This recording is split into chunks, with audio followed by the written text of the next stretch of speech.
আমরা আজকে মানুষের এমন কিছু বৈশিষ্ট্য নিয়ে কথা বলবো, এমন কিছু গুণ নিয়ে যে গুণগুলোকে স্বয়ং আল্লাহ রাব্বুল আলামিন বড় পছন্দ করেন। এবং এই সকল গুণ এবং এই সকল বৈশিষ্ট্য মানুষকে শেখানোর জন্যই আল্লাহ তার রাসূলকে দুনিয়াতে প্রেরণ করেছেন। রাসূলকে প্রেরণ করার পেছনে আল্লাহর শুধু একটা উদ্দেশ্য নয়, বহু উদ্দেশ্য। আমার নবী সাল্লাল্লাহু আলাইহি ওয়াসাল্লাম শুধু এক দায়িত্ব নিয়ে আসেন নাই, বহু দায়িত্ব নিয়ে এসেছেন। রাসূল সাল্লাল্লাহু আলাইহি ওয়াসাল্লাম আমাদেরকে আল্লাহর পরিচয় দিয়েছেন, আল্লাহর কিতাব তিলাওয়াত করেছেন, আমাদেরকে শরীয়ত শিখিয়েছেন, আমাদেরকে হিকমত এবং আকল শিখিয়েছেন, আমাদেরকে আখলাক শিখিয়েছেন, আমাদেরকে তালিম তরবিয়ত দিয়েছেন, আমাদেরকে দুনিয়া এবং আখিরাতে সফলতা এবং মুক্তির যত নুসখা, যত কিছু রয়েছে আমাদের নবী সাল্লাল্লাহু আলাইহি ওয়াসাল্লাম সব কিছুর ব্যাপারে আমাদেরকে শিখিয়ে গেছেন। হিদায়াতকে তিনি এত পরিপূর্ণ করে দিয়ে গেছেন, তিনি নিজে বলেছেন বুইস্তু মুআল্লিমান, আমি তোমাদের শিক্ষক হয়ে দুনিয়াতে এসেছি। এবং তিনি তাও বলেছেন বুইস্তু লিউতাম্মিমা মাকারিমাল আখলাক, সর্বশ্রেষ্ঠ যে আখলাক, সবচেয়ে সম্মানী আখলাক, এই আখলাককে পরিপূর্ণতা দেওয়ার জন্য আমি দুনিয়াতে এসেছি। তাই একজন মুসলমানের কিছু গুণ, কিছু বৈশিষ্ট্য থাকা দরকার, যে গুণ বা বৈশিষ্ট্যগুলো একজন মুসলমানের পরিচয় বহন করে। আমরা মুসলমানিকে শুধুমাত্র হাতে গোনা কয়েকটি ইবাদতের মধ্যেই বন্দী করে রাখতে চাই, আর আমাদের সামাজিক জীবনে, আমাদের রাজনীতিতে, আমাদের ব্যবসা বাণিজ্যে, আমাদের পরিবারে, আমাদের সংস্কৃতিতে আমরা ইসলামকে আনতে চাই না। এইটা খুবই ভুল। ইসলাম শুধু একটি ধর্ম নয়, ইসলাম একটি দিন, একটি জীবন ব্যবস্থার নাম। এজন্য ইসলাম যেভাবে আপনার নামাজ রোজার মাসলা হাল করে দেবে, সেভাবে আপনার বিবাহ তলাকের মাসলাও হাল করে দেবে, সেভাবে ইসলাম আপনার কাপড় পরতেও শেখাবে, ইসলাম আপনার খাবারের ব্যাপারও হালাল হারাম ঠিক করে দেবে, ইসলাম আপনার রাজনীতির ব্যাপারও ঠিক করে দেবে, ইসলাম আপনার সামাজিক রীতিনীতিও ঠিক করে দেবে, ইসলাম আপনার বিচার ব্যবস্থা থেকে নিয়ে শিক্ষা পর্যন্ত সব কিছু ঠিক করে দেবে। এমনকি আপনি বন্ধুত্ব যে করবেন, ইসলাম বলবে আল হুব্বু ফিল্লাহ ওয়াল বুগদু ফিল্লাহ, বন্ধুত্ব হবে আল্লাহর ওয়াস্তে, শত্রুতা হবে আল্লাহর ওয়াস্তে। ইসলাম একটি জীবন ব্যবস্থা। কোরআন শরীফে কোনো জায়গায় আল্লাহ রাব্বুল আলামিন ইসলামকে শুধু আকীদা, শুধু নামাজ, শুধু রোজা, শুধু যাকাত, শুধু ইবাদত বলে পরিচয় দেন নাই।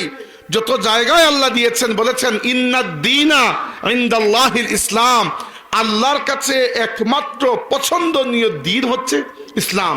আল্লাহ বলেছেন ওয়ামান ইয়াবতাগি গায়রাল ইসলামি দীনান ফালান ইউকবালা মিন, যে ইসলাম ব্যতীত অন্য কোনো দ্বীন আল্লাহর কাছে হাজির করবে সেই দ্বীন কবুল করবেন না আল্লাহ। আল্লাহ বলেছেন ওয়া রাদিতু লাকুমুল ইসলাম দীনা, আমি ইসলামকে তোমাদের জন্য দ্বীন হিসাবে পছন্দ করে নিলাম। অতএব দ্বীনের একটা আখলাকি সাইড আছে, একজন মুসলমানের মধ্যে সেই আখলাক থাকতেই হবে। আর যদি সেই আখলাককে আপনি পরিহার করেন, যত নামাজ রোজা করেন না কেন, আল্লাহর নবী সাল্লাল্লাহু আলাইহি ওয়াসাল্লাম বলেছেন সেই ব্যক্তির ঈমান কামিল হবে যার আখলাক সুন্দর। এই কথাটিকে আমি এভাবেও বলতে পারি যে তার ঈমান কামিল হবে না যার আখলাক সুন্দর নয়। একই অর্থ, তার ঈমান কামিল হবে যার আখলাক সুন্দর। এর মানে হচ্ছে যার আখলাক সুন্দর নাই তার ঈমানটাও কামিল হবে না। এই জন্য আল্লাহ তাবারাকা ওয়া তাআলা কুরআনুল কারীমে আখলাক শিখিয়েছেন আমাদেরকে। আর এই আখলাক সংক্রান্ত কয়েকটি আয়াত তিলাওয়াত করেছি। আল্লাহ তাবারাকা ওয়া তাআলা কুরআনুল কারীমে আমাদেরকে সবচেয়ে বড় যে সম্মান দিয়েছেন, সেই সম্মান হচ্ছে আল্লাহ নিজে আমাদেরকে তার বান্দা বলেছেন। আমি যদি বলি আমি আল্লাহর বান্দা, এটা এক বিষয়, আর আল্লাহ যদি বলেন অমুক আমার বান্দা, তাহলে এর থেকে বহু গুণ বড় বিষয় হয়ে যায়। তাই আল্লাহ কোরআন শরীফে বলেছেন ওয়া ইবাদুর রহমান, রহমানের বান্দা হচ্ছে তারা আল্লাযীনা, যারা ইয়ামশুনা, চলাফেরা করে, আলাল আরদি, দুনিয়াতে, জমিনের উপর, হাওনা, নম্র অবস্থায়। সুবহানাল্লাহ। দেখেন আল্লাহ রাব্বুল আলামিন বান্দার পরিচয় দিতে গিয়ে সবার প্রথমে এইটা বলেন নাই যে আর রহমানের বান্দা হতে তারা যারা সবচেয়ে বেশি যাকাত দেয়, সবচেয়ে বেশি রোজা রাখে, সবচেয়ে বেশি নফল উমরা করে বা সবচেয়ে বেশি তাহাজ্জুদ গুজার। বরং আল্লাহ এইগুলার কথা পরে এনেছেন, শুরু করেছেন এইটা দিয়ে, ওয়া ইবাদুর রহমানিল্লাযীনা ইয়ামশুনা আলাল আরদি হাওনা। রহমানের বান্দা হচ্ছে তারা যাদের প্রথম বৈশিষ্ট্য, প্রথম কোয়ালিটি হচ্ছে ইয়ামশুনা আলাল আরদি হাওনা, জমিনে নম্র হয়ে চলাফেরা করে। সুবহানাল্লাহ। নম্রতাকে আমাদের দেশে অনেক সময় দুর্বলতা হিসাবে দেখা হয়, হয় না? কিন্তু এক সাহাবী ছিলেন, নাম আব্দুল কাইস রাদিয়াল্লাহু আনহু। রাসূলুল্লাহ সাল্লাল্লাহু আলাইহি ইসলাম তাকে বললেন যে ইন্না ফিকা খাসলাতাইন, তোমার মধ্যে দুইটা খাসলত, বৈশিষ্ট্য, গুণ রয়েছে, তোমার মধ্যে দুইটা গুণ রয়েছে। ইউহিব্বুহুমুল্লাহ, এই গুণগুলোকে আল্লাহ বড় মহব্বত করেন। রাসূল সাল্লাল্লাহু আলাইহি ওয়াসাল্লাম তার সাহাবীকে, এবং আল্লাহর নবী যখন এই কথা বলেন যে আল্লাহ পছন্দ করেন, তার মানে তিনি নিজের থেকে বলছেন না, স্বয়ং আল্লাহ তাকে জানিয়েছেন, হে আমার নবী, আপনার অমুক সাহাবীর দুইটা গুণ আমার বড় পছন্দ। তার মানে চিন্তা করে দেখেন, একজন মানুষ এই পর্যায়ে গুণী হয়েছে যে স্বয়ং আল্লাহ তার গুণকে পছন্দ করেছেন। সহিহ মুসলিম শরীফের হাদিস, এই সাহাবীকে আল্লাহ নবী কি বললেন যে ইন্না ফিকা খাসলাতাইনি ইউহিব্বুহুমুল্লাহ, তোমার মধ্যে দুইটা গুণ রয়েছে যে দুইটা গুণ আল্লাহ বড় পছন্দ করেন। এর মধ্যে একটা হচ্ছে আল হিলমু, আর একটা হচ্ছে ওয়াল আনাত। হিলম এবং আনাত। হিলম মানে হচ্ছে, যদি বাংলা অর্থ করি ধৈর্য, তবুও হবে, কিন্তু ধৈর্যের থেকে একটু বেশি কিছু। ধৈর্যকে আরবি ভাষায় বলা হয় সবর, ধৈর্যকে বলা হয় সবর। হিলম হচ্ছে এমন গুণ, যে গুণ শুধু ধৈর্য নয়, আরেকটু উপরে। আল্লাহ এই গুণটাকে এত পছন্দ করেন যে আল্লাহ নিজের নাম রেখেছেন আল হালিম। আল্লাহ তার নিজের নাম রেখেছেন আল হালিম। হিলম মানে হচ্ছে যে সব জায়গায় সংযত, খুব দ্রুত প্রতিক্রিয়া দেখায় না, কেউ কিছু বললেই লাফ দেয় না, ধীরে স্থিরে চিন্তা ভাবনা করে কোন একটা কাজ করে। মুসিবত আসলে হুট করে অস্থির হয় না, বরং সবর করে, মুসিবতকে নিয়ে চিন্তা ভাবনা করে। এই মানুষটাকে হালিম বলা হয়। সহনশীল, কেউ কষ্ট দিলে তড়িগড়ি করে বদলা দিতে চায় না, বরং একটু সময় সবর করে। মানে হালিম হওয়ার জন্য প্রথমে ধৈর্যশীল হতে হবে, আর এরপরে আর একটু দুই ধাপ এগিয়ে যেতে হবে। কারণ হালিম শুধু ধৈর্যশীল নয়।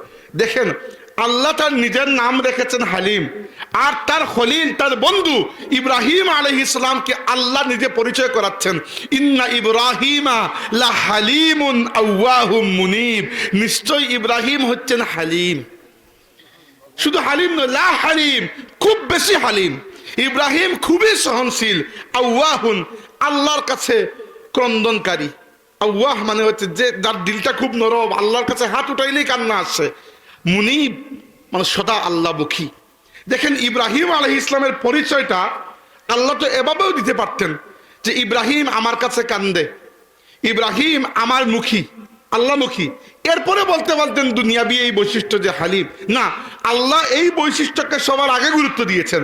ইন্না ইব্রাহিমা লা হালিমুন আওয়াহুম মুনিব, নিশ্চয় ইব্রাহিম বড় সহনশীল, ইব্রাহিম বড় নরম মনা, আর ইব্রাহিম বড় আল্লাহমুখী।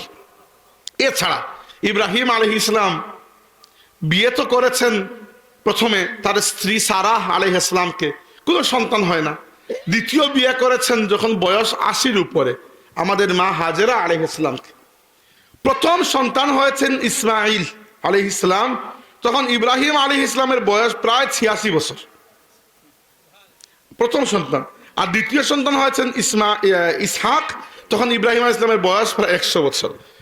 ইসমাইল থেকে ইসহাক প্রায় 13 বছরের ছোট বা 14 বছরের ছোট। এই দুই সন্তানের জন্য ইব্রাহিম এমনি এমনি সন্তান পান নাই। আমাদের বাবা ইব্রাহিম আলাইহিস সালাম অনেক দোয়া করেছেন আল্লাহর কাছে, আল্লাহ একটা সন্তান দাও, নইলে আমার দাওয়াত কে এগিয়ে নিয়ে যাবে, আমার তো কোনো সন্তান নাই।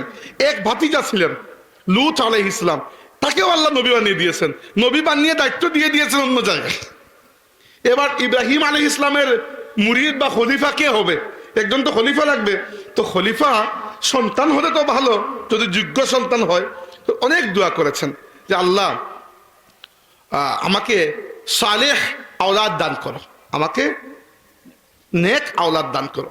আল্লাহ দুই আওলাদ দান করেছেন, ইসমাইল এবং ইসহাক। এবং ইসমাইল আর ইসহাককে আল্লাহ তাবারাকা ওয়া তাআলা কুরআন শরীফে হালিম বলেছেন।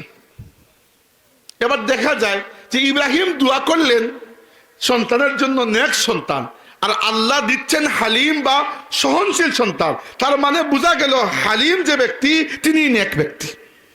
আমাদের আজকের যুগে হিলম, উলামা কেরাম বলেছেন যার ইলম রয়েছে তার মধ্যে হিলম থাকতে হবে, যার মধ্যে জ্ঞান রয়েছে তার মধ্যে সহ্য শক্তি থাকতে হবে। সহ্য শক্তি বড় কমে যাচ্ছে। আমরা হুটহাট করে যে কোনো জিনিসে রিয়াকশন দিয়ে দিই। বিশেষ করে আমার জেনারেশনের ভাইয়া যারা আমরা অনলাইন বা সোশ্যাল মিডিয়া ইউজ করতে গিয়ে আমরা যে পরিমাণ অসহনশীল হয়ে পড়েছি। আমি বিভিন্ন জায়গায় দেখি যে মুরব্বীদের ব্যাপারে আমাদের আদব কমে যাচ্ছে। জালি পাকা মুরব্বীদেরকে সেই পর্যায়ের আদব দেওয়া হয় না যে পর্যায়ে আদব দেওয়া উচিত। আল্লাহ নবী সাল্লাল্লাহু আলাইহি ওয়াসাল্লাম খুবই শক্ত করে বলেছেন, লাইসা মিন্না মাল্লাম ইয়ারহাম সগীরানা ওয়ালাম ইউআক্কির কাবীরানা। যে ব্যক্তি আমার উম্মতের মধ্যে ছোটদেরকে দয়া করে না আর বড়দেরকে ইজ্জত দেয় না, সে আমাদের অন্তর্ভুক্ত নয়। এত বড় ধমক আল্লাহ নবী বলেছেন, সে আমার উম্মতের অন্তর্ভুক্ত নয় যে বড়কে শ্রদ্ধা করে না আর ছোটকে দয়া করে না। আমরা হুট করে যে কোনো মানুষের বিরুদ্ধে রিয়াকশন দিতে চলে যাই। যে কোনো কেউ একজন কিছু করলো ওইটা নিয়ে আমরা অস্থির হয়ে যাই। ওইটা কখনো কোনো আলিমের বৈশিষ্ট্য হতে পারে না। আলিম তিনি হবেন যিনি হালিম হয়েছেন। অর্থাৎ এইখান থেকে আমরা বুঝি যে ওই সাহাবীর দুইটা গুণ আল্লাহ পছন্দ করেছেন। তার মধ্যে প্রথমটা হচ্ছে হিলম, এটা হচ্ছে সহনশীলতা, আর দুই নম্বরটা হচ্ছে আনাত। আনাত মানে দুইটা অর্থ। একটা অর্থ হচ্ছে যিনি সব কাজ করার সময় খুব চিন্তা ভাবনা করে করেন এবং যার মধ্যে একটা ব্যক্তিত্ব, পার্সোনালিটি রয়েছে।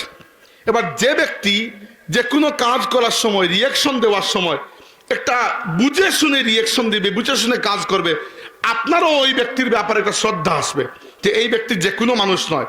আর আল্লাহ চান তার বান্দা, তার মুমিন বান্দার মধ্যে একটা ওয়াকার, একটা জজবা, একটা ব্যক্তিত্ব থাকুক।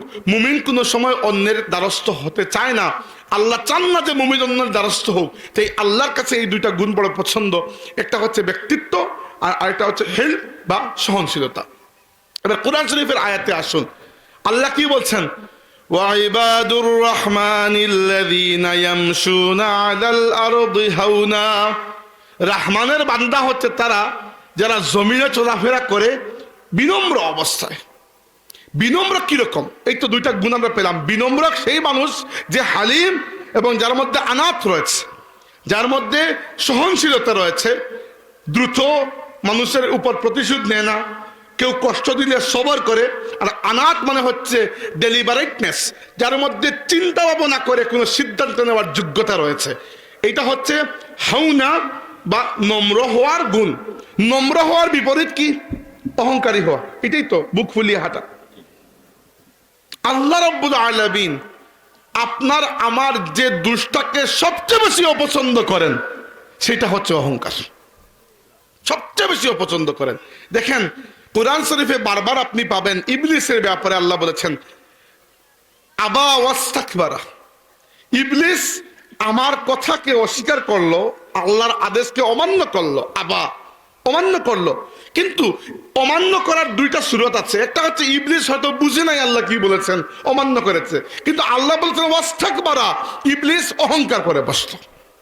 অহংকার আল্লাহর কাছে এত অপছন্দনীয়, এর থেকে অপছন্দনীয় কোনো গুণ নাই। আল্লাহর রাসূল বলেছেন যে খুদ আল্লাহ রাব্বুল আলামিন বলেছেন হাদিসে কুদসি, আল্লাহ বলেছেন আল কিবরিয়াউ রিদাই ওয়াল আজমাতু ইজারি। অহংকার আমি আল্লাহর চাদর। বলেন সুবহানাল্লাহ। চাদর বলতে কাপড়ের চাদর নয়, আল্লাহ বুঝাচ্ছেন রূপক অর্থে, মাজাজ অর্থে যে অহংকার আমি আল্লাহর সৌন্দর্য। ওয়াল কিবরিয়াউ রিদাই ওয়াল আজমাতু ইজারি, আর বড়ত্ব, মহান হওয়া, মহানুভবতা আমি আল্লাহর লুঙ্গি। যে ব্যক্তি এগুলা নিয়ে টানাটানি করবে আমার সাথে, আমি তাকে জাহান্নামে নিক্ষেপ করবো। নাউযুবিল্লাহ। অহংকার আল্লাহর এত অপছন্দ কেন? কারণ হচ্ছে আপনার মধ্যে অহংকার দেখানোর মতো কিছু নাই আসলে। এরপরেও যদি আপনি অহংকার দেখান, এজন্য আল্লাহ এটাকে অপছন্দ করেন।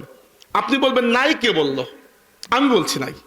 দেখেন, আমরা তো জানি মানুষ আশরাফুল মাখলুকাত, জানি না এটা? মানুষ সৃষ্টির সেরা জীব। আমাকে বলেন তো, আপনি কোন দিক থেকে সৃষ্টির সেরা জীব? সেরা জীব আমিও জানি এটা, কিন্তু সেরা আমি আপনাকে প্রশ্ন করছি, আমাকে বলুন মানুষ কোন দিক থেকে সৃষ্টির সেরা জীব? শক্তির দিক থেকে? আমার তো মনে হয় না। মানুষের থেকে অসংখ্য অগণিত প্রাণী দুনিয়াতে আছে যাদের শক্তি বেশি, আছে না? আপনি হাতের সাথে ফাইট করলে পারবেন? বাঘের সাথে পারবেন না।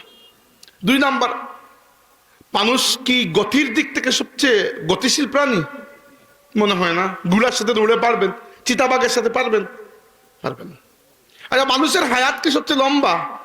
না, এর থেকে ফেরেশতার হায়াত লম্বা। ফেরেশতার হায়াত লম্বা না আপনার থেকে? হ্যাঁ, মানুষ কি গায়েব হতে পারে? না, জিন গায়েব হতে পারে। জিন গায়েব হতে পারে না? আমি তো খুঁজে পাই না শক্তি কোন জায়গায় আপনার। আচ্ছা, মানুষের চোখের দৃষ্টি কি সবচেয়ে প্রখর? না, এর থেকে চিলের চোখের দৃষ্টি প্রখর। চিল 8 কিলোমিটার দূর থেকে, উপর থেকে দেখতে পায়, নিচে একটা পোকা যে চলছে 8 মাইল দূর থেকে দেখতে পায় চিল। আল্লাহ তাকে এই চোখের পাওয়ার দিয়েছেন। আচ্ছা, আপনার নাকের পাওয়ার কি সর্বশ্রেষ্ঠ? না, একটা কুকুরের নাকের পাওয়ার আরো শ্রেষ্ঠ।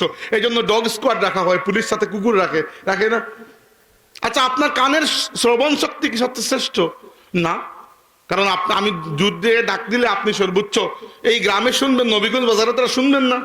কিন্তু একটা তিমি সাগরে যখন আওয়াজ করে, আরেকটা তিমি প্রায় 7 কিলোমিটার দূর থেকে পানির মধ্যে ওই সাউন্ড শুনতে পায়। তো আপনার পাওয়ারটা কোন জায়গায়? অহংকার যে করবেন, পাওয়ারটা কোন জায়গায়? হ্যাঁ, পাওয়ারের একটা জায়গা আছে, আমি বলছি না, ইচ্ছা করে পরে বলবো। এই জন্য এমনকি আপনার জন্মটাও তো হয়েছে 1 ফোঁটা অপবিত্র পানি থেকে। কুরআন শরীফে আল্লাহ বারবার বলেন নাই? নুতফা, 1 ফোঁটা অপবিত্র পানি থেকে। আবু বকর সিদ্দিক রাদিয়াল্লাহু আনহু পারস্যের সম্রাটকে চিঠি লিখেছেন ইসলামের দাওয়াত দিয়ে। ওই চিঠি সে ছিঁড়ে ফেলেছে, ছিঁড়ে আবার আবু বকর রাদিয়াল্লাহুর কাছে পাঠিয়ে দিয়েছে অপমান করার জন্য। আবু বকর সিদ্দিক রাদিয়াল্লাহু আনহু ওই চিঠির পেছনে আবার 2টা লাইন লিখে তার কাছে পাঠিয়ে দিয়েছেন। কি লিখেছিলেন? তিনি লিখেছিলেন, ওয়াইলাক আতাতাকাব্বারতা আলাল্লাহ ওয়া ক্বাদ খারাজতা মিন মাখরাজাল বাউলি মাররাতাইন। আফসোস, তুমি আল্লাহর প্রতি অহংকার করছো। মানে আমি তোমাকে আল্লাহর পথে ডাকছি আর তুমি অহংকার করছো। ওয়া ক্বাদ খারাজতা মিন মাখরাজাল বাউলি মাররাতাইন। আরে তোমার অহংকারে কি আছে? তুমি তো প্রস্রাবের রাস্তা দিয়ে 2 বার বের হয়েছো। প্রস্রাবের রাস্তা দিয়ে 2 বার বের হওয়া মানে বুঝতে পেরেছেন? একবার বাবার রাস্তা দিয়ে, একবার মায়ের প্রস্রাবের রাস্তা দিয়ে। তো অহংকার করার মতো কোনো গুণ তো নাই। হ্যাঁ, একটা গুণ আছে, সেটা হচ্ছে আল্লাহ রাব্বুল আলামিন যখন আমাদের বাবাকে সৃষ্টি করেছেন, আদম আলাইহিস সালামকে, তখন আল্লাহ রাব্বুল আলামিন তার সৃষ্টির যাবতীয় ইলম আদমকে শিক্ষা দান করেছেন। মানুষের পাওয়ার ইলম এবং আকলের মধ্যে, শক্তিতে নয়, গতিতে নয়, হায়াতে নয়, বা অন্য কোনো ফিজিক্যাল শক্তিতে নয়। মানুষের ক্ষমতা হচ্ছে, মানুষের মূল আশরাফুল মাখলুকাত হওয়ার পেছনে মানুষের যোগ্যতা হচ্ছে ওয়া আল্লামা আদামাল আসমাআ কুল্লাহা। আমাদের বাবাকে আল্লাহ তার সৃষ্টির সব কিছুর নাম শিক্ষা দিয়েছেন। আর ইলমের সাথে আসে আকল। এই জন্য দেখবেন একটা ছোট্ট বাচ্চা হাতে একটা লাঠি নিয়ে 10টা মহিষকে হাওর থেকে নিয়ে ঘরে পর্যন্ত নিয়ে আস। কারণ কি? ওই বাচ্চাটার এই মেধা, এই বুদ্ধি, এই যোগ্যতা আছে যে কিভাবে মহিষগুলোকে কন্ট্রোল করতে হয়। নইলে শক্তিতে এরকম 10টা বাচ্চাকে শেষ করে দেওয়া একটা মহিষের পক্ষে কিন্তু তেমন কোনো বড় বিষয় নয়। কিন্তু 10টা মহিষ আপনারা দেখেন নাই কখনো? ছোট ছোট বাচ্চা গরুগুলোকে, মহিষগুলোকে নিয়ে আসে হাওর থেকে। কিভাবে? কারণ গরু এবং মহিষের মধ্যে সেই ইলিম নাই যে ইলিমটা আল্লাহ মানব সন্তানকে দিয়েছেন। তো মানব সন্তানের সবচেয়ে বড় নিয়ামত হচ্ছে ইলিম। তাই এই ইলিম দিয়ে যদি আমরা অহংকারী হয়ে যাই, এই ইলিম থেকে ইলিম না থাকাটাই তো ভালো। এই ইলিম যদি আমাদেরকে অহংকারী করে ফেলে, ইলিম থাকার চাইতে না থাকাটাও ভালো। কারণ আল্লাহ রাব্বুল আলামিন বলেছেন যে অহংকার আমি আল্লাহর পোশাক, বড়ত্ব আমি আল্লাহর পোশাক, এগুলো আমি আল্লাহর জন্য সাজে, তোমাদের জন্য সাজে না। তাই যে ব্যক্তি এগুলা নিয়ে আমার সাথে টানাটানি করবে, আমি তাকে জাহান্নামে নিক্ষেপ করব। আর আল্লাহর রাসূল সাল্লাল্লাহু আলাইহি ওয়াসাল্লাম বলেছেন, লা ইয়াদখুলুল জান্নাতা মান কানা ফি কলবিহি মিসকাল যাররাতিন মিন কিবর। যে ব্যক্তির অন্তরের মধ্যে রাই পরিমাণ অহংকার রয়েছে, সেই ব্যক্তি জান্নাতে প্রবেশ করতে পারবে না। এবার আপনার মনে হবে আল্লাহ অহংকার তো খুবই খারাপ জিনিস, তাহলে অহংকার কি আসলে? অহংকারের তো একটা পরিচয় লাগবে। অহংকার কোন কাজ করলে অহংকার হবে, কোন কাজ করলে অহংকার হবে না জানা উচিত না? এটা জানা উচিত, কারণ অহংকার এত খারাপ জিনিস, আল্লাহ এবং আল্লাহর নবী এত অপছন্দ করেন, এত ঘৃণা করেন যে কোন কাজটা অহংকার। সাহাবীরা ভয় পেয়ে গেলেন, ইয়া রাসূলুল্লাহ অহংকার মনের মধ্যে সামান্য যদি থাকে, আপনি বলছেন আমরা জান্নাতে যাব না। এখন একটা সমস্যা হচ্ছে আমাদের অনেকেরই টাকা পয়সা আছে, আমরা একটু ভালো ভালো কাপড় চোপড় পরি, ভালো ভালো জুতা পরি, বা কেউ ভালো ভালো খাবার খায়, এটা কি অহংকার? রাসূল সাল্লাল্লাহু আলাইহি ওয়াসাল্লাম বললেন ইন্নাল্লাহা জামিলুন ইউহিব্বুল জামাল। এগুলো অহংকার হবে কেন? আল্লাহ নিজে সুন্দর, তিনি সৌন্দর্যকে পছন্দ করেন। কেউ যদি তার হালাল রিজিক আল্লাহর পক্ষ থেকে পায়, এইটা দিয়ে যে কোনো নিয়ামত সে প্রদর্শন করুক, যদি তার মনের মধ্যে বড়ত্ব না থাকে, এগুলো তো কোনো সমস্যা নয়। বরং আল্লাহ নিজে বলছেন ও আম্মা বিনিয়ামাতি রব্বিকা ফাহাদ্দিস, তোমার রবের নিয়ামতগুলোকে তাহদিস করো, বলেও তোমার রবের নিয়ামতগুলোকে প্রকাশ করো শুকরিয়া আদায়ের জন্য। এজন্য যার কণ্ঠ সুন্দর সেই জন্য তার কণ্ঠ কুরআন তিলাওয়াত এবং আল্লাহ আর আল্লাহর রাসূলের গান গাওয়ার জন্য লাগায়। যার কথা বলতে সুবিধা, যার কথা সুন্দর করে গুছিয়ে বলতে পারে, সে যদি ইসলামের দাওয়াত মানুষকে দেয়, যে লিখতে পারে সুন্দর করে, সে যদি আল্লাহ এবং রাসূলের পক্ষে লিখে এবং বাতিলের জবাব দেয়। এই যে গুণ, এই যে বয়ান করার গুণ, এই যে গজল কণ্ঠ কসিদার গুণ, এই যে তিলাওয়াতের গুণ, এইগুলো তো আল্লাহর নিয়ামত। আর আল্লাহ যাকে নিয়ামত দিয়েছেন তার উচিত হচ্ছে এখান তো আল্লাহর জন্য এই নিয়ামতকে ব্যয় করা। উদাহরণস্বরূপ আমাদের মা আয়েশা সিদ্দিকা রাদিয়াল্লাহু আনহা একবার নামাজ থেকে অনেক দেরি করে ঘরে এসেছেন, এশার নামাজের পরে।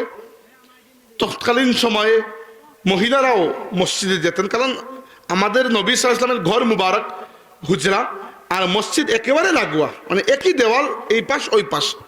তো রাসূল সাল্লাল্লাহু আলাইহি ওয়াসাল্লাম জিজ্ঞাসা করলেন, আয়েশা এত দেরি হয়েছে কেন তোমার আসতে? আয়েশা সিদ্দিকা রাদিয়াল্লাহু আনহা বললেন, ইয়া রাসূলুল্লাহ, নামাজ শেষ করার পরে শুনি কে জানি মসজিদে তিলাওয়াত করছে, এত সুন্দর কোরআন শরীফ তিলাওয়াত, আমি দূরে দাঁড়িয়ে দাঁড়িয়ে অনেকক্ষণ তার তিলাওয়াত শুনছিলাম, এই জন্য দেরি হয়ে গেছে। এবার সুন্দর তিলাওয়াত, এই কথা শোনার পরে রাসূল সাল্লাল্লাহু আলাইহি ওয়াসাল্লাম বড় পছন্দ করতেন। বলেন চলো দেখে আসি কে তিলাওয়াত করে। গিয়ে দেখলেন সাহাবী সালিম ইবনে আবু হুযায়ফা। সালিম রাদিয়াল্লাহু আনহু তিনি একজন গোলাম ছিলেন, কৃতদাস, এবং তার মালিকের নাম ছিল আবু হুযায়ফা। আবু হুযায়ফা এবং সালিম মালিক আর দাস একসাথে ইসলাম কবুল করেছেন। এরপরে মালিক যিনি আবু হুযায়ফা, তিনি তার দাসকে মুক্ত করে দিয়ে নিজের সন্তান বানিয়ে নিয়েছেন। তো সালিম রাদিয়াল্লাহু আনহু তিলাওয়াত করছেন, তখন রাসূল সাল্লাল্লাহু আলাইহি ওয়াসাল্লাম যখন দেখতে পেলেন সালিম রাদিয়াল্লাহু আনহুকে, তখন এত খুশি হলেন এবং বললেন আলহামদুলিল্লাহিল্লাযী জাআলা ফি উম্মতি মিসলা হাযা, আল্লাহর শুকরিয়া আদায় করছি, আল্লাহর প্রশংসা করছি যে আল্লাহ আমার উম্মতের মধ্যে সালিমের মতো একজন কারি দিয়েছেন। তার মানে সুন্দর করে তিলাওয়াত করা, সুন্দর করে কসিদা পাঠ করা, এগুলো জরুরি, কারণ এগুলো আল্লাহর নিয়ামত। আর যাকে আল্লাহর নিয়ামত দিয়েছেন সেই নিয়ামতের প্রদর্শন শুকরিয়া আদায়ের জন্য করা যায়, করা উচিত। কিন্তু অহংকার তাইলে কি? এই ভালো খাবার খাওয়া, ভালো করে কথা বলা, ভালো করে পোশাক পরা, এগুলো অহংকার না হয় তাহলে অহংকার কি? সাহাবীরা জিজ্ঞেস করলেন, ইয়া রাসূলুল্লাহ অহংকার কি আসলে? আল্লাহ নবী সাল্লাল্লাহু আলাইহি ওয়াসাল্লাম জবাব দিলেন, অহংকার হচ্ছে দুইটা জিনিসের নাম। কটা? দুইটা। বাতরুল হাক্কি ও গামতুন নাস, এই দুইটা। বাতরুল হাক্কি, হক জানার পরও হক অস্বীকার করা।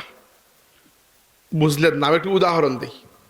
রাসূল সাল্লাল্লাহু আলাইহি ওয়াসাল্লাম মক্কা শরীফে যখন ইসলামের দাওয়াত দিচ্ছেন, মক্কার মানুষেরা জন্ম থেকে আমার নবীকে দেখে আসছে না? নবীর জন্মই তো হয়েছে মক্কা শরীফে। এরপরও মক্কার বেশিরভাগ মানুষ ইসলাম কবুল করে নাই। কি জন্য করে নাই? কারণ তারা নবীকে কখনো নবী হিসাবে দেখে নাই, নবীকে দেখেছে নিজের মতো একজন হিসাবে। কুরআন শরীফে আল্লাহ বলেছেন, তারাহুম ইয়ানজুরুনা ইলাইকা ওয়া হুম লা ইউবসিরুন, ইয়া রাসূলুল্লাহ, আপনি দেখবেন এরা আপনাকে দেখছে, আসলে এরা আপনাকে দেখছে না। এরা আপনাকে দেখছে আব্দুল্লাহর ছেলে মুহাম্মদ হিসাবে, কিন্তু মুহাম্মদুর রাসূলুল্লাহ সাল্লাল্লাহু আলাইহি ওয়াসাল্লাম হিসাবে দেখতে পারছে না, কারণ তাদের এই জ্ঞান নাই। আবু জাহেল, জাহিল মানে কি? মূর্খ। তো আবু জাহেল মানে মূর্খের বাপ, মহামূর্খ। মহামূর্খ কি জন্য? কারণ রসুল সাল্লাল্লাহু আলাইহি ইসলামকে জন্মের পর থেকে সে দেখে আসছে, সে জানে আমার নবী কখনো মিথ্যা বলেন না, তবুও সে আল্লাহর নবীকে চিনতে পারলো না। এই জন্য তাকে বলা হয় আবু জাহেল বা মহামূর্খ। তার নাম কিন্তু আবু জাহেল নয়, নাম হচ্ছে আমর ইবনে হিশাম। আবু জাহেলের মূল নাম হচ্ছে আমর ইবনে হিশাম, কিন্তু আল্লাহর রসুল তাকে বলেছেন আবু জাহেল, মানে কি? মহামূর্খ।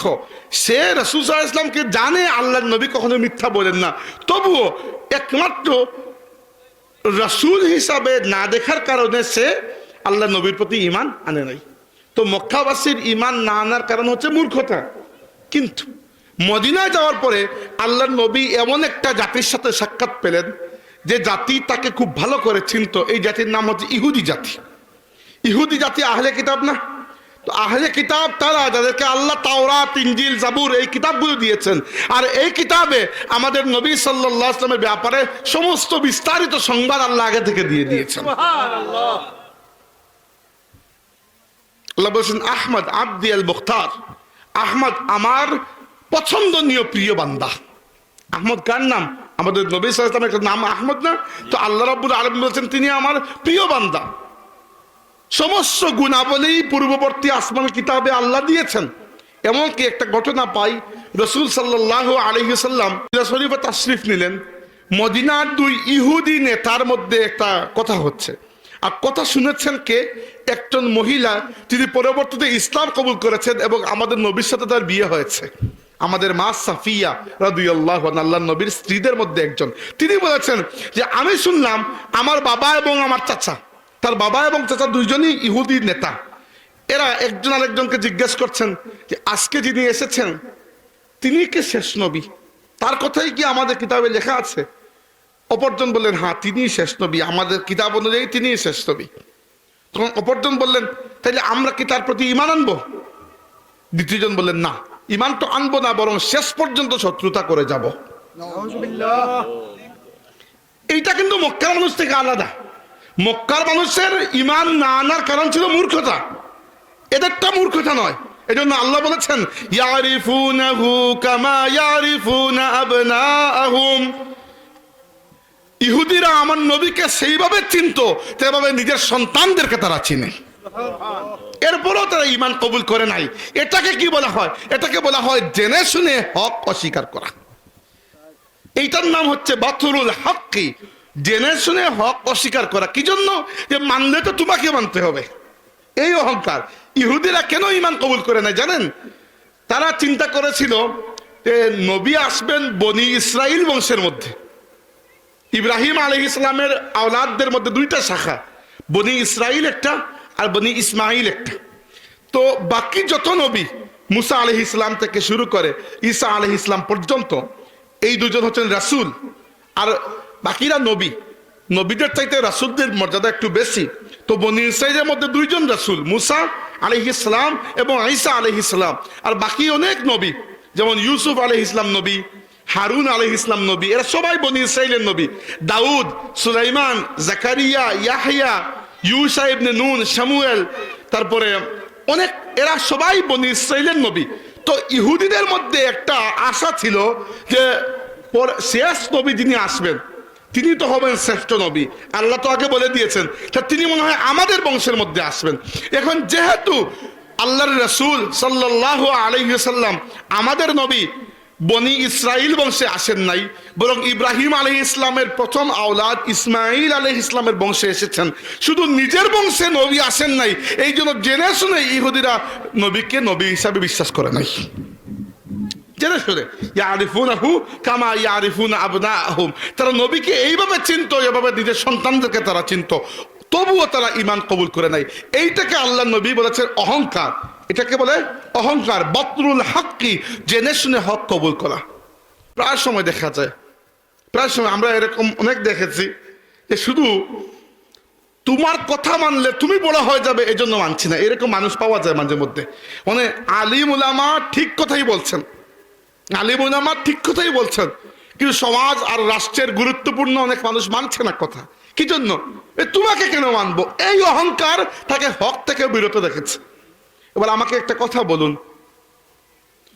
আমার যে শিক্ষাগত যোগ্যতা আছে, যে পর্যায়ে আমি পৌঁছেছি বর্তমানে, একটা 4-এর বাচ্চা ক্লাস 4-এ পড়ে, সে এসে যদি বলে যে ভাই আল্লাহ কোরআন শরীফে সুদকে হারাম করেছেন, তো আমি কি তার কথা মানবো নাকি তাকে বলবো ডিগ্রি নিয়ে আসো?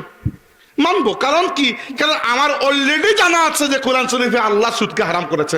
যদি জানতাম না তাহলে আমি বলতাম যে ভাই একটু দাঁড়াও, আমি দেখি, কারণ তোমার থেকে পড়ালেখা আমি বেশি করেছি, আমি একটু দেখে নেই যে আসলেই আল্লাহ হারাম করেছেন কিনা। কিন্তু একমাত্র ওই বাচ্চাটার কথা আমি মানছি না, এই জন্য যে আমার মনে হচ্ছে সে আমার চাইতে বয়সেও ছোট, লেখাপড়ায় ছোট। কিন্তু সে যদি লেখাপড়া এবং বয়সে আমার থেকে ছোট হয়, তবুও তো তার ডিগ্রির কারণে কোরআনের আয়াত তো মিথ্যা হয়ে যায় নাই, সে যেটা বলেছে সত্যই বলেছে। তো মাঝে মধ্যে এরকম হয়, আলিম উলামা আসলে সমাজ এবং রাষ্ট্রের ভালো চান, আলিম উলামা সমাজ এবং রাষ্ট্রের ভালো চান, ভালো কথা বলেন, কিন্তু মাঝে মধ্যে এমন রুয়াই বিদা হচ্ছে কিয়ামতের আলামতগুলোর মধ্যে একটি আলামত। আল্লাহ নবী ইসলাম বলেছেন কিয়ামতের আগে রুয়াই বিদা তোমাদের নেতা হবে। সাহাবীরা বলে ইয়া রাসূলুল্লাহ রুয়াই বিদা কি? আল্লাহ নবী বলেন রুয়াই বিদা হচ্ছে আলতু ফালতু মানুষ, যাদের কোনো ইলম নাই, কোনো যোগ্যতা নাই, তবুও সমাজের নেতা হয়ে যাবে। আছে না আমাদের সমাজে কত নেতা আমরা এরকম দেখি যারা রুয়াই বেদা, এদের নামই হচ্ছে রুয়াই বেদা, আল্লাহ নবী বলেছেন এদেরকে।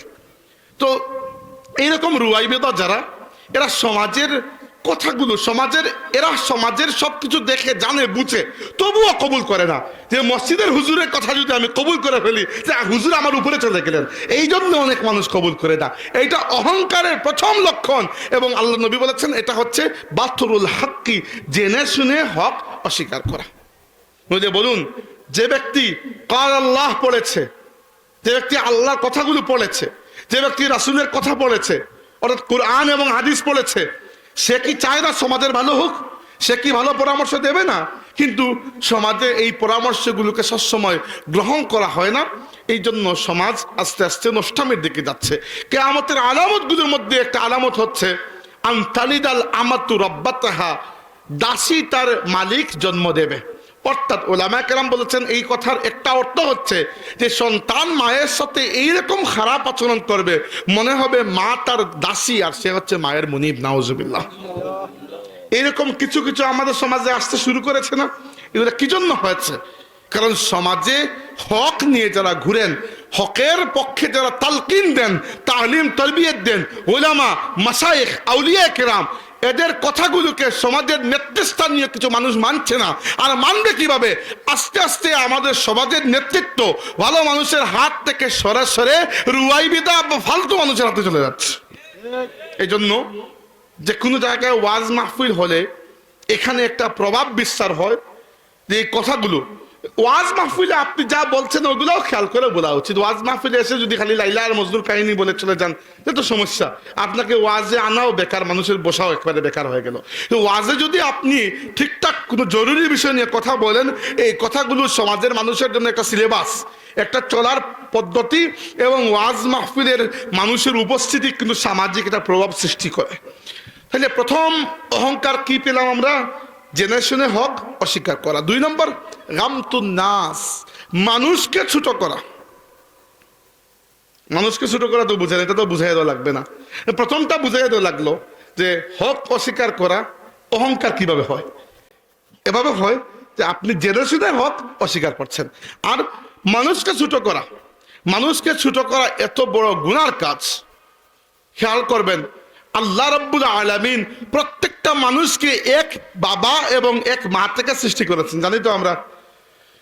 ইয়া আইয়ুহান নাসু ইন্না খালাকনাকুম মিন যাকারিন ওয়া উনসা ওয়াজআলনাকুম শুউবান ওয়া ক্বাবাইলা লিতাআরাফু ইন্না আকরামাকুম ইনদাল্লাহি আতকাকুম। আল্লাহ বলেছেন হে মানব জাতি, মুসলমানদেরকে শুধু বলেন নাই, বলেছেন হে মানব জাতি, আমি তোমাদেরকে সৃষ্টি করেছি এক পুরুষ আর এক নারী থেকে, এরপরে ভাগ করেছি বিভিন্ন গোত্র এবং কাবিলা, বিভিন্ন আলাদা রেইস, বিভিন্ন আলাদা কাবিলায়। কি জন্য? লিতাআরাফু, পরিচয় পাওয়ার জন্য। এখন দেখেন, আপনারা অনেকেই আমাকে চিনেন, আজকের আগেও আমাকে চিনতেন। তো আমার ফেস দেখলেই যে কোনো জায়গায় বুঝতে পারবেন যে উনি হচ্ছেন অমুক, তাই না? এখন সবার চেহারা যদি চাইনিজদের মতো একরকমের হতো, চিনতে পারতেন দেখে। মানে আমার চেহারা যদি আরো 27-28 জন মানুষ এখানে থাকতো, চিনতে কষ্ট হতো না? তো আল্লাহ এই বৈচিত্র্য দিয়েছেন পরিচয়ের জন্য, লিতাআরাফু, পরিচয়ের জন্য। দুনিয়ার সৌন্দর্যটা হচ্ছে বৈচিত্র্যের মধ্যে। এই জন্য আল্লাহ বলছেন যে ওমিন আয়াতিহি আন খালাকা লাকুম,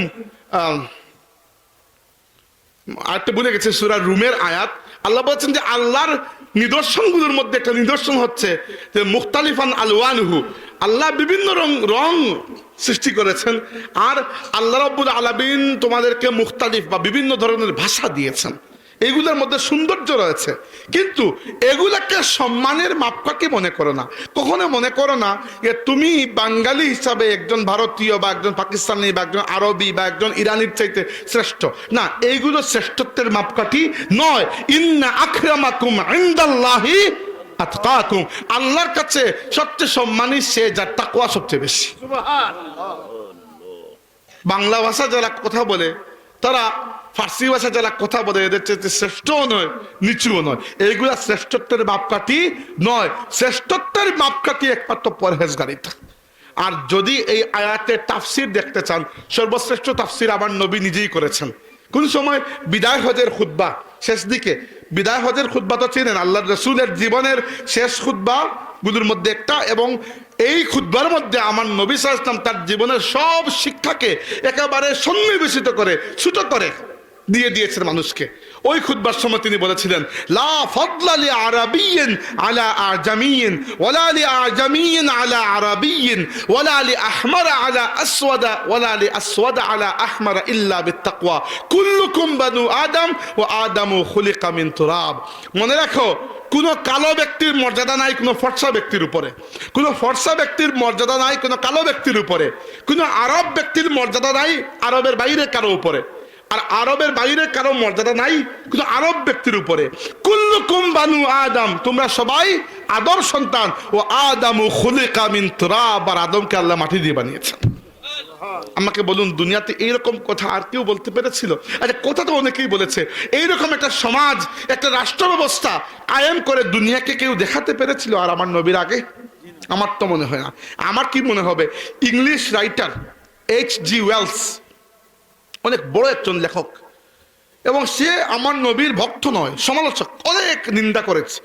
এই জায়গায় এসে যখন সে বিদায় হজের খুতবা নিয়ে লেখালেখি করেছে, সে বলেছে যে আমি যদিও এইরকম কথাবার্তা অনেক মানুষের মুখে শুনেছি যে মানুষের মধ্যে পার্থক্য নাই, সবাই সমান, এই সকল সুন্দর সুন্দর কথা, কিন্তু এইটা আমাকে স্বীকার করতে হবে, পৃথিবীর ইতিহাসে এই কথাগুলোর উপর ভিত্তি করে একটা সমাজ, এই আদর্শের উপর একটা সমাজ যদি গঠন করে কেউ দেখান, তাহলে ইসলামের নবী মুহাম্মদই এই সমাজ গঠন করে দেখিয়েছেন সাল্লাল্লাহু আলাইহি ওয়াসাল্লাম।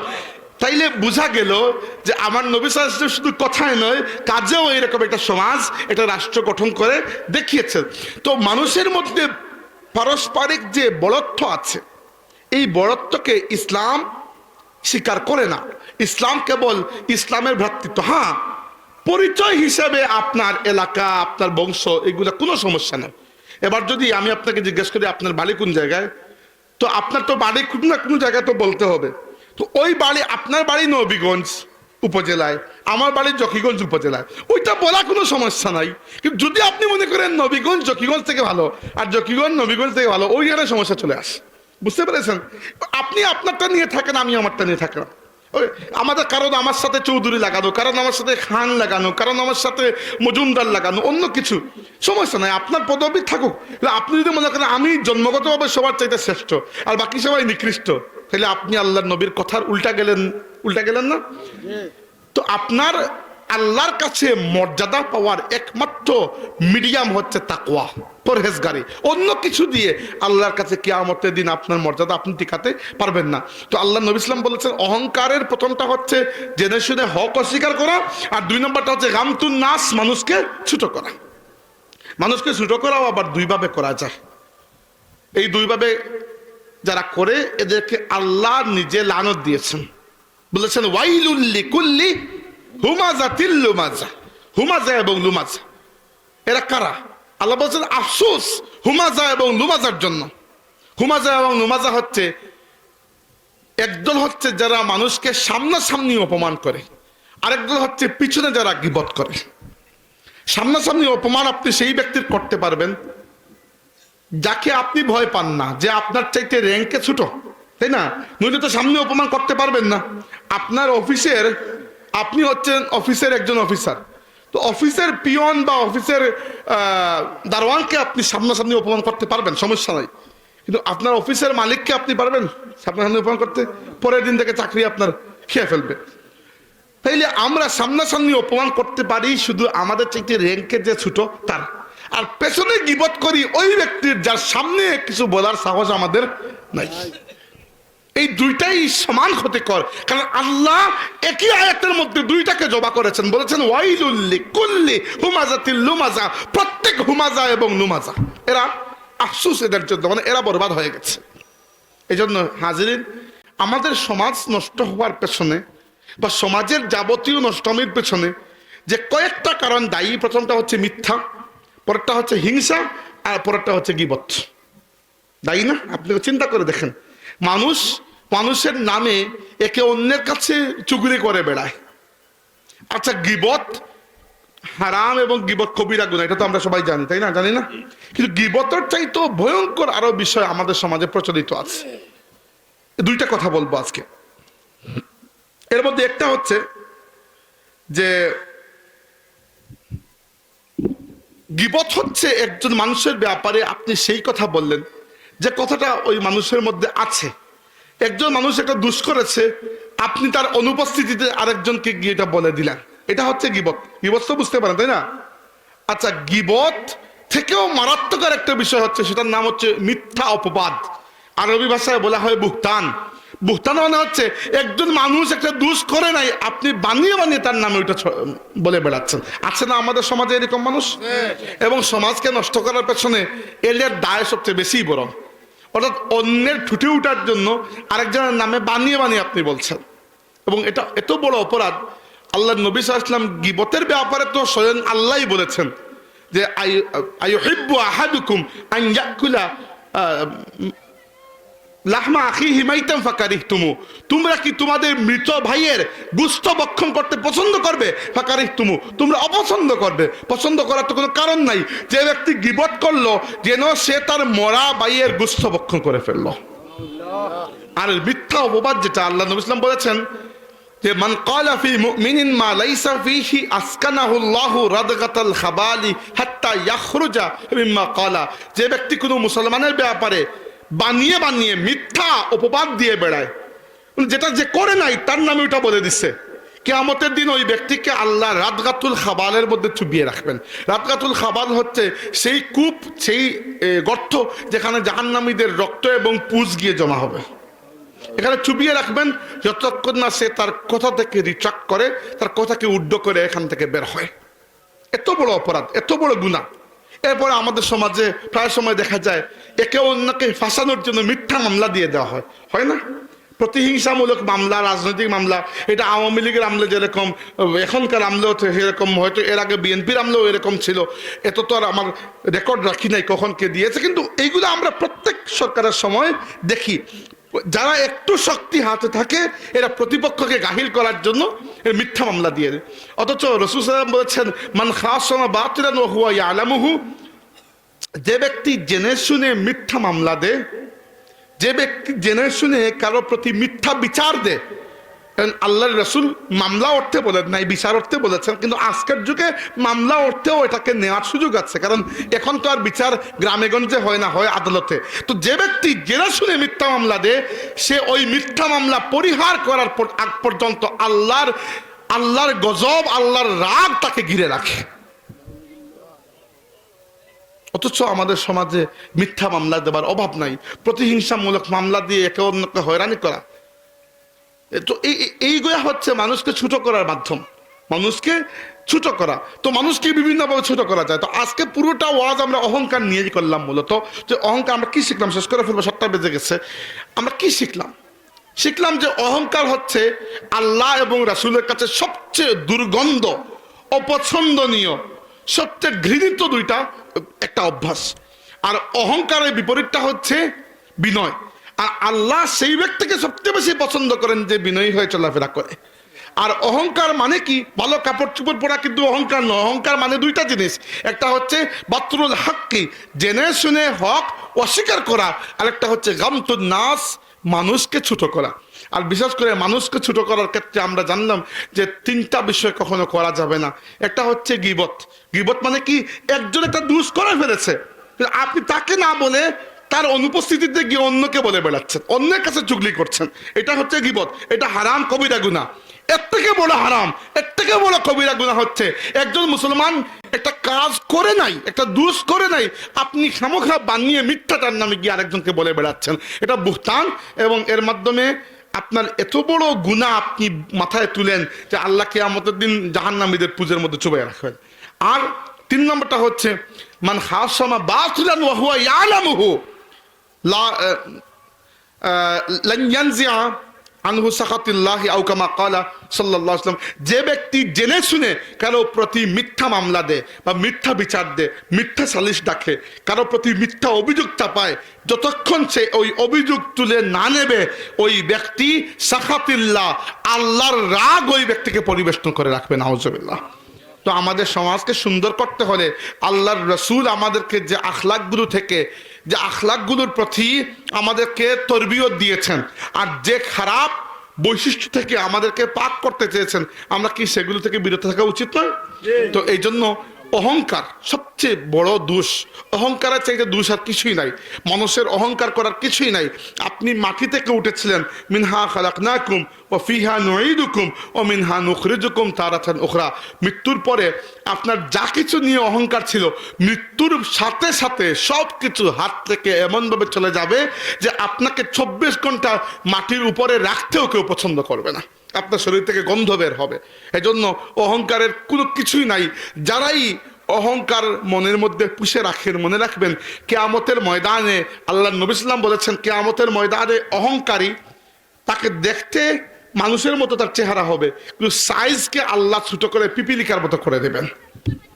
মানুষ দেখে বুঝতে পারবে যে এই এত ছোট সাইজের মানুষকে, বুঝা যাবে যে সে ছিল দুনিয়াতে অহংকারী। আল্লাহ পাক আমাদেরকে হাউনা অর্থাৎ বিনয়ী বান্দা হওয়ার তৌফিক দিন, আমরা বলি আমিন। আল্লাহ পাক আমাদেরকে অহংকার থেকে পাক সাফ মুক্ত রাখুন, আমরা বলি আমিন। আকুলু কওলি হাযা ওয়া আস্তাগফিরুল্লাহ লি ওয়া লাকুম ওয়া লিসাইরিল মুসলিমিন ফাস্তাগফিরুহু ইন্নাহু হুয়াল গফুরুর রহিম।